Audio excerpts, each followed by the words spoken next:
Do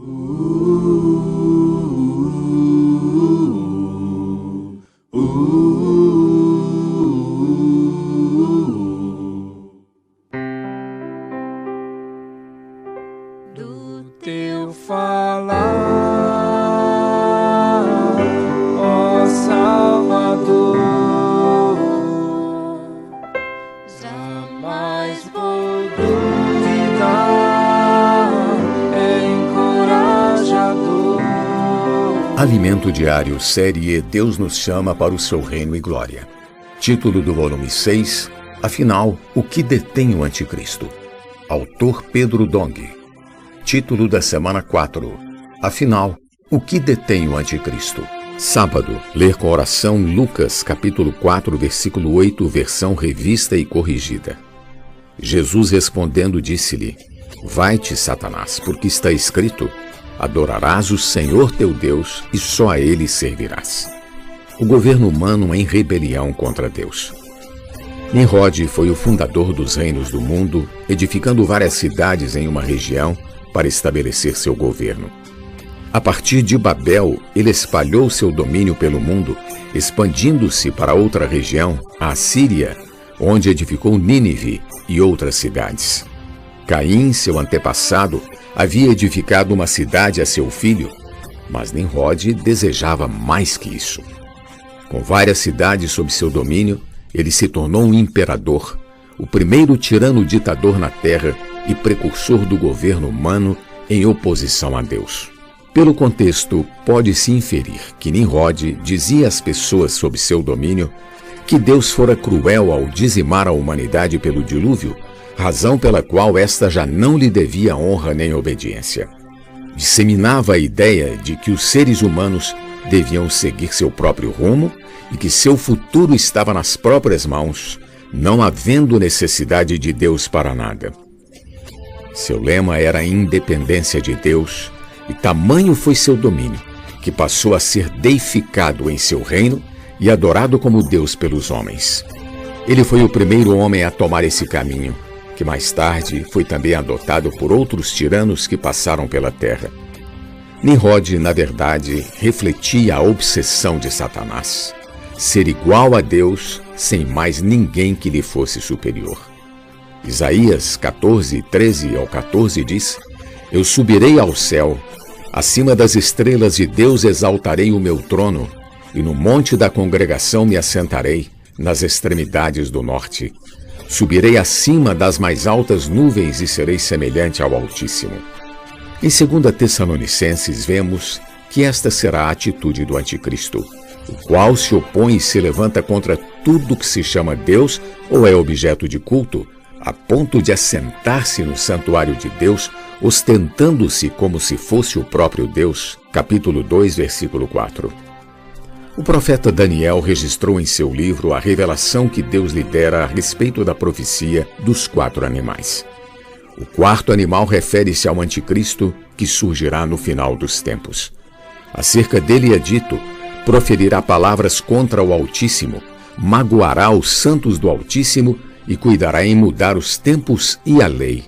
Os santos lhe serão entregues nas mãos por um tempo, 2 tempos e metade de um tempo. Mas depois se assentará ao tribunal para lhe tirar o domínio, para o destruir e o consumir até o fim. Deuteronômio 7, versículos 25 e 26. Uma das principais ações do anticristo será mudar os tempos das festas anuais que Deus estabeleceu para Israel e modificar a lei, removendo o que Deus determinou para então estipular suas próprias leis. Desse modo, perseguirá o povo de Deus no período da grande tribulação, o que pode ser entendido pela expressão 1 tempo, 2 tempos e metade de um tempo.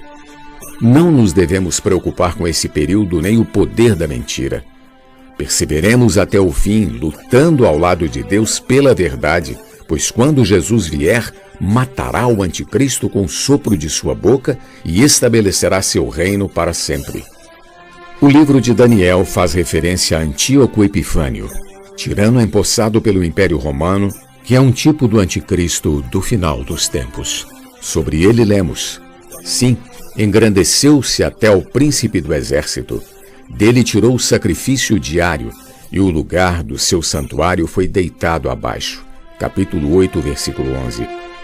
Ele se tornou grande, se autoproclamou Deus e profanou o templo em Jerusalém, colocando nele uma imagem do deus grego Zeus. O anticristo fará exatamente o mesmo durante seu reinado na grande tribulação. No princípio do governo humano, o objetivo de Nimrod era formar um sistema único de governo mundial por meio da globalização de tudo. Haveria um só povo, uma só língua e uma só religião controlados por ele, e sendo ele mesmo um Deus para ser adorado junto com os demais ídolos. Sua intenção era formar uma aliança com toda a humanidade em evidente rebelião contra Deus. Essa é a mesma proposta do anticristo. Quando jovem, eu não entendia a preocupação de Deus manifesta em Gênesis 11 sobre a construção da Torre de Babel. Esta deveria chegar até o céu e tornaria célebre o nome do homem para que as pessoas não fossem espalhadas por toda a terra.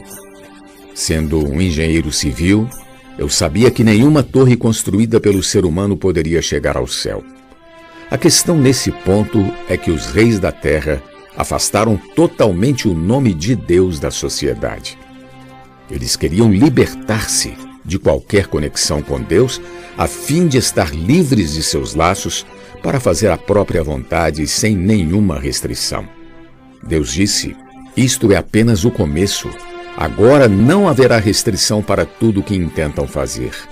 Vinde, desçamos e confundamos ali a sua linguagem, para que um não entenda a linguagem de outro. Gênesis 11, versículos 6, parte B e 7.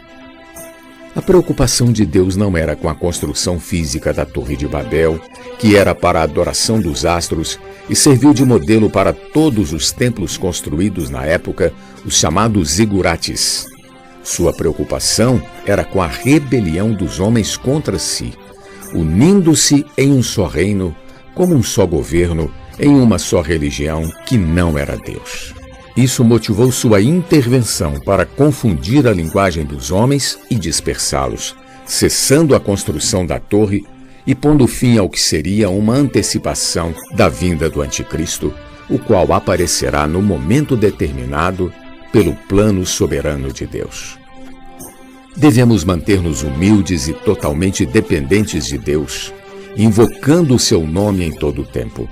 Assim, guardaremos nosso coração de qualquer forma de exaltação, pois somente o Senhor é digno de toda glória, louvor e obediência. Jesus é o Senhor. Pergunta de hoje: qual era o real perigo da construção da Torre de Babel? Do teu falar, ó Salvador, jamais vou duvidar, é encorajador, fiel me faz andar, faz tua glória eu ver, o mal vem derrotar. Fiel me faz andar, faz tua glória eu ver, o mal vem derrotar.